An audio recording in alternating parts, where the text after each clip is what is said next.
Buenos días. La finalidad de esta plática es dar una pequeña imagen sobre la diferencia que hay entre la industria y las investigaciones científicas, cuando en realidad ambos deberían de ir de la mano. Soy el maestro Néstor, soy de México. Comúnmente, en lo que viene siendo la investigación científica, trabajamos con los llamados modelos de juguete. Básicamente, esos son sistemas ideales o semi-ideales en los cuales controlamos ciertos tipos de condiciones como presión, temperatura, humedad relativa y nos aseguramos de que no haya corrientes de aire, que no haya vibraciones o que no haya cambios abruptos en el medio.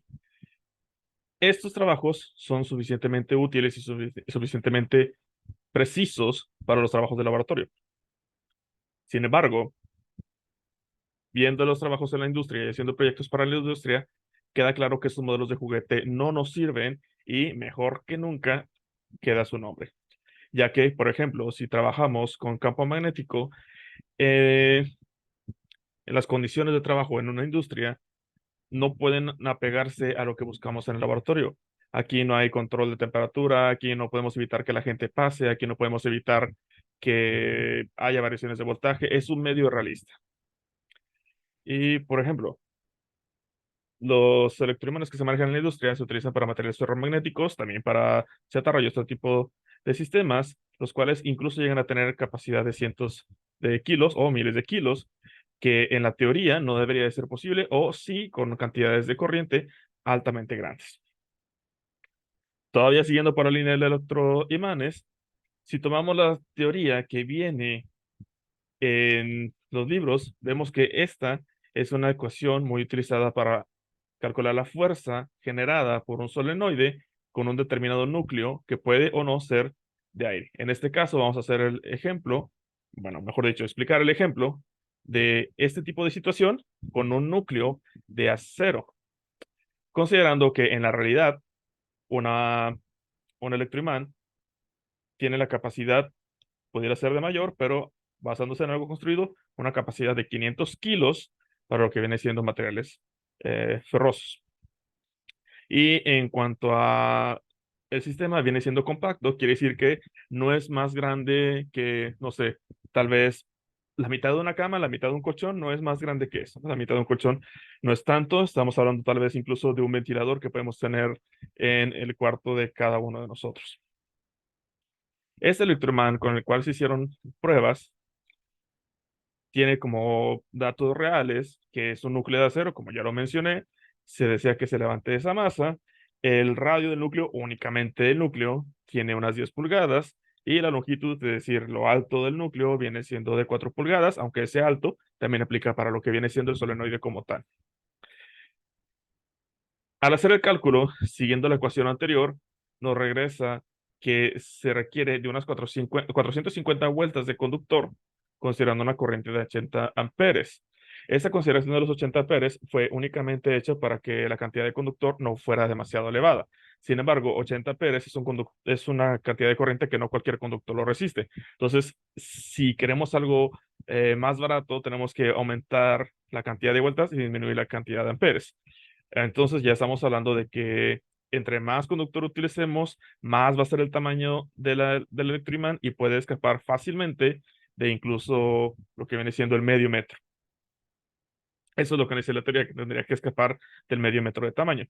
En la realidad, no son de ese tamaño. Son, como dije, muy pequeños, del tamaño de tal vez un ventilador, un poco más considerando la carcasa exterior.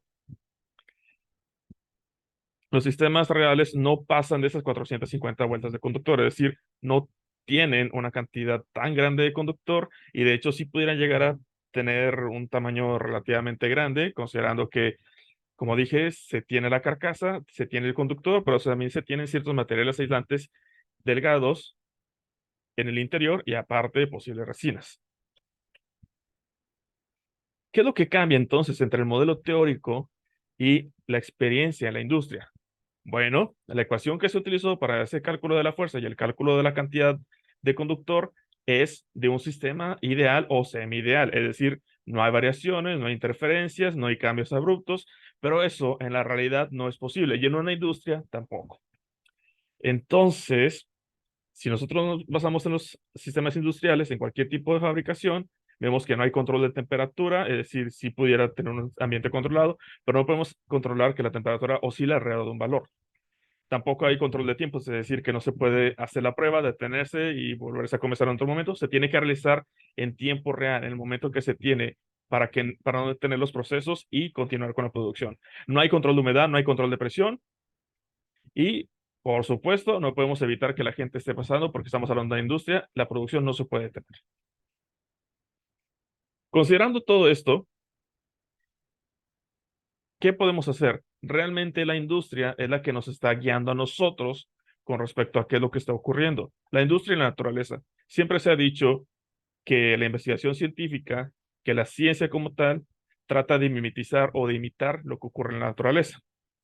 Entonces, nosotros no tenemos que eh, ir a la industria o ir a la naturaleza para tratar de entender por qué ocurre eso y crear modelos nuevos con nuevos fenómenos, con nuevas teorías, con nuevos nombres para explicar algo que está ocurriendo y que ya no conocemos.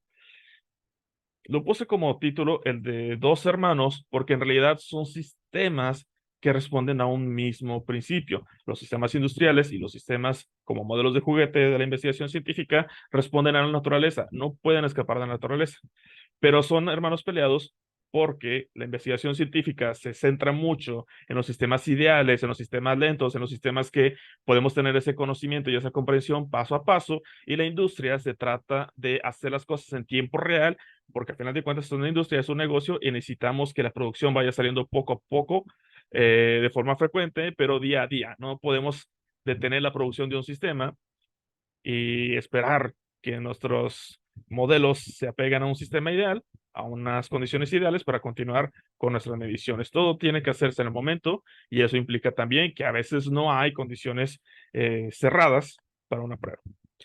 Entonces, para evitar esta pelea, para poder tener una mayor comunicación entre investigación científica e industria, lo que necesitamos es que tienen que aprender mutuamente ambas partes. La ciencia tiene que aprender a estudiar sistemas no ideales y no solo como un proyecto, no solamente como una investigación avanzada, sino como parte del día a día. No modelos que sean aplicables en campo abierto, donde no hay control, no sistemas controlados, sistema controlado, donde no hay eh, donde las interferencias ocurren, donde las mediciones pueden alterarse, donde la reproducibilidad existe, pero no quiere decir que todas nuestras mediciones vayan a ser en las mismas condiciones. Y por otro lado, como la industria está un poco más apegada a la naturaleza, o que ocurre en tiempo real y ocurre en condiciones que son relativamente realistas, entonces necesitamos que ellos, la industria, pueda apoyarse en la ciencia y decirles cómo ocurren las cosas para que después los científicos puedan darle una explicación y extender sus modelos para dar una nueva perspectiva futuro y al mismo tiempo poder generar una nueva industria más avanzada con una nueva tecnología más aplicable y al mismo tiempo aprovechar el uso de los recursos para no tener que extenderse en investigaciones de modelos ideales. Se tiene que aprender mutuamente y se tiene que construir un sistema dual. Muchas gracias por su atención. Aquí dejo mis medios de contacto y como vieron en varias de las esquinas de las diapositivas, esa es la industria en la cual estoy trabajando actualmente. Y bueno, de ahí es como he obtenido la comparación entre toda mi formación científica y ahora la aplicación en la industria. Muchas gracias y para cualquier duda, cualquier pregunta, cualquier colaboración o incluso una explicación más profunda, pueden contactarme con total gusto.